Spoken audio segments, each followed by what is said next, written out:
Keith here from pickinglessons.com. Leather Britches. This is a fantastic tune. We're in the key of G on the guitar here. We have two parts to the tune, an A and a B, and we've got two variations for each in this arrangement.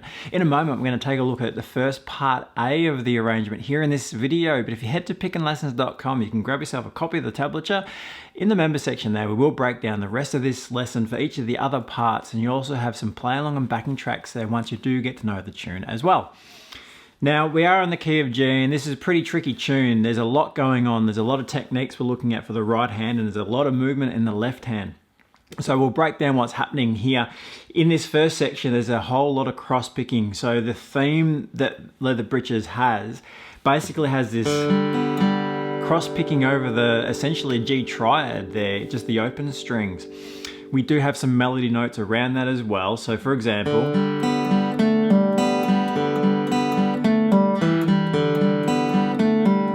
so amongst the right hand cross picking, we've got a couple of notes in there we're throwing around that arpeggio as well. So let's have a look at what's happening. Once we get it up to tempo, you're going to want to feel it in cut time. So that's 2 beats to the measure. That sort of thing. But as we learn it, we're just going to count it in 4 to make it a bit easier. So as we enter the tune, the pickup is on beat 4. So 2, 3, 4, and 1.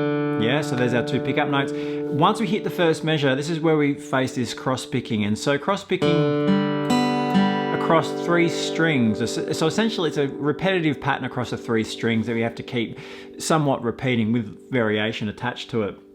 And the way that typically I prefer to go about it is to keep the alternating picking happening. So as we move through these notes and we're playing 8th notes, we're just going to follow a down and up picking structure.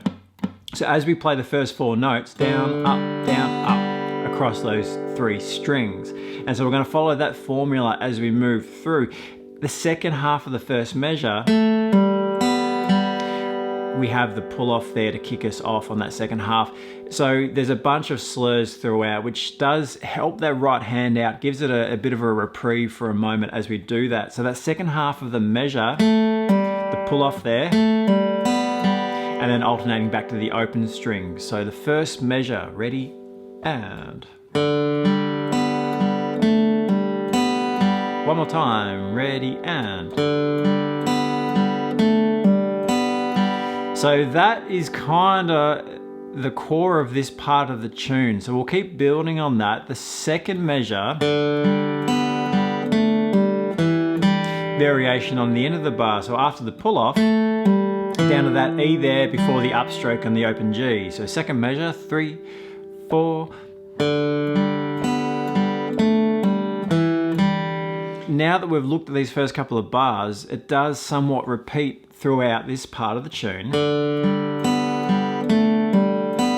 So that third measure along is just like the first. Now closing out this first half of the 8 bars, we have this to basically resolve the phrase.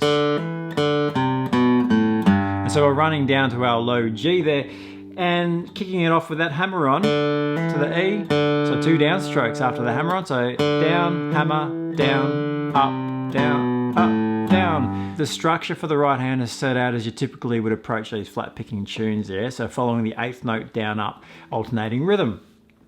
When we have a quarter note like we do at the end of this measure, that's the downstroke. Then we come on the next beat as another down. So when it's on the pulse, it's a downstroke.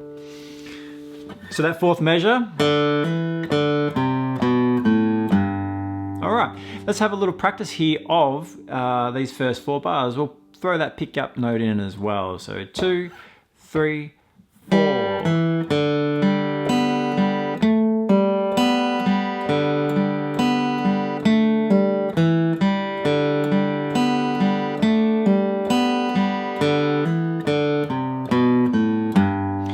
So once we do start to work on building the tempos on these, you really want to be consistent in the right hand movement. That's really important. So at these slower tempos, really make sure you're double checking that your right hand is really consistent, because that's going to be number 1, really important to get it going at tempo. Once you've practiced it, of course. So second half of these 8 measures, it does start off with a bit of a repeat. But at this point here, the end of measure 6, we're going to climb up and we're ending it in a different way. So the A to the B. Now the last 2 bars, we've got a bit of movement because we have to cover that C note on the 1st fret, and then we're going to cover the F sharp, and we're going to do that with the 3rd finger. So the hammer on from C to D. Once we play the open G, F sharp, and E, 3rd and 1st fingers. And the last bar there, hammer onto that 3rd finger.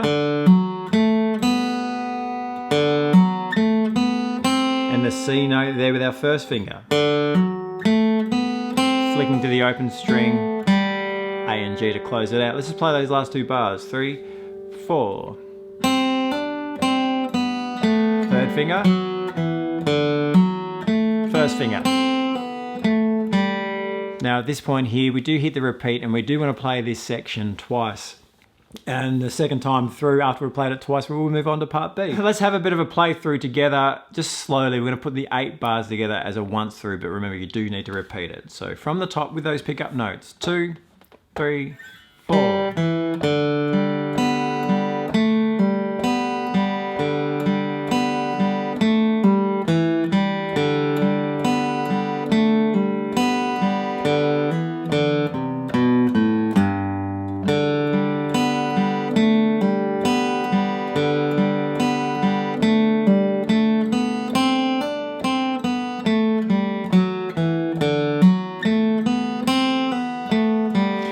And around we go then for a 2nd time. So there we go.